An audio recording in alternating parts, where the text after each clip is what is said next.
अल्लाह तबारक व तआला ने कुरान पाक में फ़रमाया है वलनबलुवन्नकुम बिशैइन मिनल खौफि वल जूइ व नक़सिम मिनल अमवालि वल अनफुसि वस्समरात। अल्लाह फरमाता है हम ज़रूर आज़माएंगे तुम्हें, भूख की कमी की वजह से आज़माएंगे, खौफ देकर आज़माएंगे, रिज़्क नहीं तुम्हारा होगा उससे आज़माएंगे, जान लेकर आज़माएंगे, माल की कमी की वजह से आज़माएंगे। अलगर्ज़ हर लिहाज से रब की जानिब से आज़माइश आएगी। इस बात से ये पता चला इंसान हज़ार बार कहता रहे कि मैं अपने करीब मुसीबत नहीं आने दूंगा, लेकिन उसके करीब मुसीबत आनी है।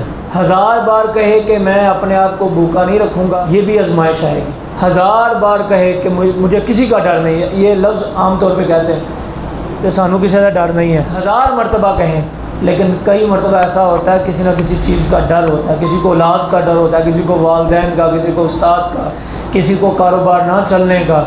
खौफ ये तारी होता है, अलगर्ज़ कोई ना कोई डर उसके अंदर होता है। हम हज़ार मरतबा कहें कि मेरे करीब कोई परेशानी नहीं आएगी, लेकिन अल्लाह पाक ने फरमाया हम ज़रूर आज़माएंगे।